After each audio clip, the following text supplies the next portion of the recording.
तो दोस्तों स्वागत है आपका एक बार फिर से एक नई शानदार वीडियो में। आज की वीडियो में बात करेंगे एक नए टेस्टोस्टेरोन बूस्टर के बारे में जिसका नाम है टोंगट अली। और दोस्तों ये कोई अफ्रीकन या फिर अमेरिकन टेस्टोस्टेरोन बूस्टर नहीं है, ये है एशियन टेस्टोस्टेरोन बूस्टर जो कि मलेशिया, इंडोनेशिया वगैरह में बहुत ज़्यादा पाया जाता है, लेकिन इसके बारे में बहुत कम लोग जानते हैं। ये एक फडोजिया नाम का एक पेड़ होता है और इसकी जड़ को सुखा कर इसका पाउडर बना के इस्तेमाल किया जाता है। और इसकी खास बात यह है कि जब आपका टेस्टोस्टेरोन कम होने लगता है, यानी कि 40 की एज के बाद जब टेस्टोस्टेरोन कम होने लगता है तभी ये फ़ायदेमंद माना जाता है। उससे पहले अगर लेंगे तो आपको ज़्यादा फ़ायदा नहीं देगा, क्योंकि इसमें बहुत सारे बायोएक्टिव कंपाउंड्स पाए जाते हैं, एल्केनॉइड्स पाए जाते हैं, फ्लेवोनॉइड्स पाए जाते हैं जो कि आपको फ़ायदा देते हैं। और तीसरी सबसे अच्छी बात है कि इसकी तासीर भी ठंडी होती है, ज़्यादा गर्म नहीं होती। कुछ लोगों को गोक्षरा वगैरह सूट नहीं करता तो आप ये भी इस्तेमाल कर सकते हैं। तो चलिए बात करते हैं टोंगट अली के फ़ायदों के बारे में। दोस्तों पहला इसका फ़ायदा है मसल बिल्डिंग और स्ट्रेंथ के लिए। अगर आपका टेस्टोस्टेरोन लेवल कम होगा तो मसल गेन भी नहीं होगा और आपकी स्ट्रेंथ भी कम होगी। अगर आप जिम जा रहे हैं, मसल गेन करना चाहते हैं, स्ट्रेंथ गेन करना चाहते हैं तो आपको बहुत दिक्कत आने वाली है। इसके अलावा अगर आपका टेस्टोस्टेरोन कम है और उसे बढ़ाना चाहते हैं और टेस्टोस्टेरोन वाली डाइट भी नहीं खा रहे तो उसके लिए आप इसका सेवन कर सकते हैं।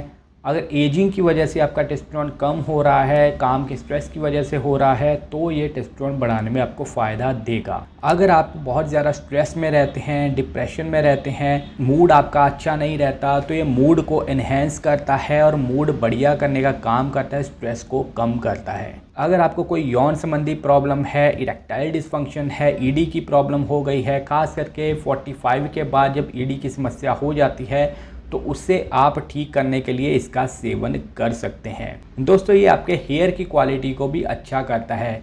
जैसा कि मैंने पहले भी बताया कि जो टेस्टोस्टेरोन है ये आपके हेयर की क्वालिटी को अच्छा करता है। मेन जो फंक्शन है ये आपके बालों, दाढ़ी के बाल और आवाज़ के लिए फ़ायदेमंद होता है, तो ये आपके बाल और दाढ़ी के लिए भी फ़ायदेमंद रहता है, उसे घना करता है। अगर आपकी फर्टिलिटी कम है, आप बच्चा कंसीव करना चाहते हैं लेकिन स्पर्म काउंट कम है, फर्टिलिटी कम है, तो स्पर्म काउंट को बढ़ाने के लिए भी इसका सेवन किया जा सकता है। दोस्तों टोंगट अली में एंटी इन्फ्लामेटरी गुण भी पाए जाते हैं जो कि आपके ऑक्सीडेटिव स्ट्रेस को कम करते हैं, यानी कि स्ट्रेस को कम करने का काम करते हैं। तो ये सारे मुख्य फ़ायदे हैं टोंगट अली के। आप इसे कैप्सूल फॉर्म में या पाउडर फॉर्म में भी ले सकते हैं, बाज़ार में आपको आसानी से मिल जाएगा, ऑनलाइन भी बाय कर सकते हैं। अब हम बात करते हैं इसका लेना कितना है। दोस्तों आप इसकी 200 से 300 mg तक डोज ले सकते हैं दूध या पानी के साथ। जहां इसके फ़ायदे हैं वहीं कुछ लोगों को इसके साइड इफ़ेक्ट भी देखने को मिल सकते हैं, जैसे कि इसका ज़्यादा सेवन करने से आपका मूड चेंज हो सकता है, इंसोम्निया हो सकता है, रात को अच्छे से नींद नहीं आ सकती, लीवर या किडनी पे जोर डाल सकता है, ख़राब हो सकती है। बाकी इसका कोई ज़्यादा साइड इफ़ेक्ट नहीं है। अगर आप अच्छे से लेंगे तो आपको बढ़िया फ़ायदा मिलेगा। कुछ सावधानियां भी है, जैसे कि अगर आपकी कोई लीवर या किडनी की कोई दवाई चल रही है तो उसके साथ इसका सेवन ना करें। अगर आपको खाने के बाद कोई एलर्जी वगैरह हो तो भी इसका सेवन ना करें। तो ये सारे फ़ायदे, नुकसान और डोसेज के बारे में है टोंगट अली के बारे में। तो अगर आपने इसके बारे में पहली बार सुना है तो कमेंट करके ज़रूर लिखें। तो मिलते हैं नई वीडियो में। Thank you so much.